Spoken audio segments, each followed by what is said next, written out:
Anne Seymour Damer, née Acuti Conway, the 8th of November 1749 to 28 May 1828, was an English sculptor. Life. Anne Conway was born in Sevenoaks into an aristocratic Whig family.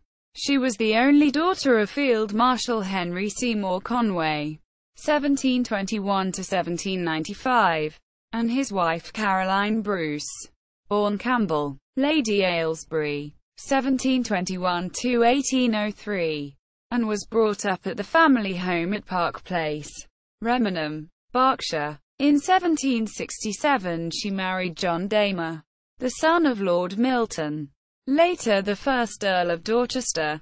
The couple received an income of £5,000 from Lord Milton, and were left large fortunes by Milton and Henry Conway. They separated after 7 years, and he committed suicide in 1776, leaving considerable debts. Her artistic career developed during her widowhood. Anne was a frequent visitor to Europe. During one voyage she was captured by a privateer, but released unharmed in Jersey. She visited Sir Horace Mann in Florence, and Sir William Hamilton in Naples, where she was introduced to Lord Nelson. In 1802, while the Treaty of Amiens was in effect, she visited Paris with the author Mary Berry and was granted an audience with Napoleon. From 1818, Anne Damer lived at York House, Twickenham. She died, aged 79, in 1828 at her London house, No. 27 Upper Brook Street, Grosvenor Square. She was buried in the church at Sundridge, Kent, along with her sculptor's tools and apron and the ashes of her favourite dog. Works. The development of Anne Seymour Damer's interest in sculpture is credited to David Hume, who served as Under-Secretary when her father was Secretary of State, 1766 to 68, and to the encouragement of Horace Walpole, who was her guardian during her parents' frequent trips abroad. According to Walpole, her training included lessons in modelling from Giuseppe Ceracchi, in marble carving from John Bacon, and in anatomy from William Cumberland Cruikshank. During the period 1784 to 1818, Damer exhibited 32 works as an honorary exhibitor at the Royal Academy.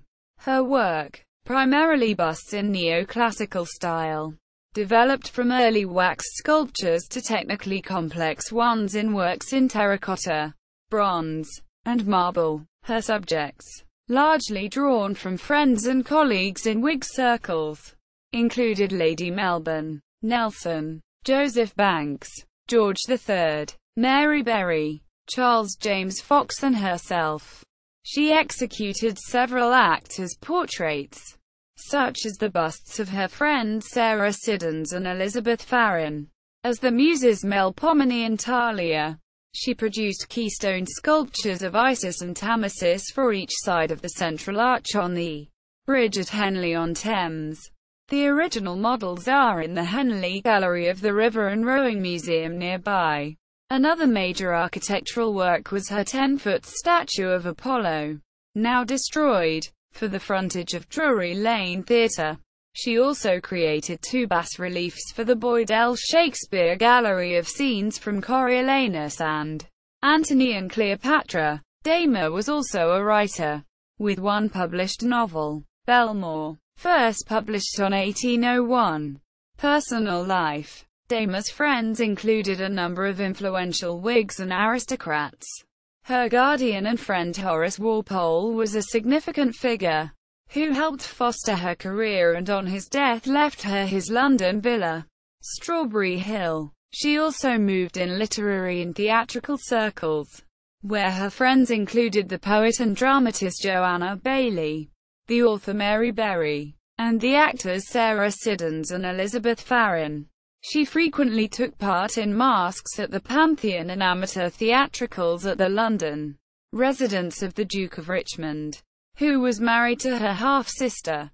A number of sources have named Damer as being involved in lesbian relationships, particularly relating to her close friendship with Mary Berry.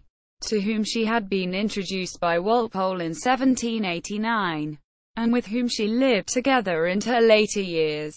Even during her marriage, her likings for male clothing and demonstrative friendships with other women were publicly noted and satirized by hostile commentators such as Hester Thrale, and in the anonymous pamphlet A Sapphic Epistle from Jack Cavendish to the Honourable and Most Beautiful Mrs. D. C. 1770, a romance between Damer and Elizabeth Farren, who was mentioned by Thrale, is the central storyline in the 2004 novel Live Mask by Emma Donoghue.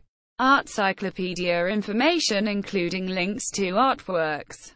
Artworks in the National Portrait Gallery, London. Artwork in Tate, London. WWAR information. ANA Art and Architecture images including a marble sculpture self-portrait from the Courtauld Institute of Art, the Twickenham Museum, and Damer Socialite to Sculptress. http://www.mrsdamer.com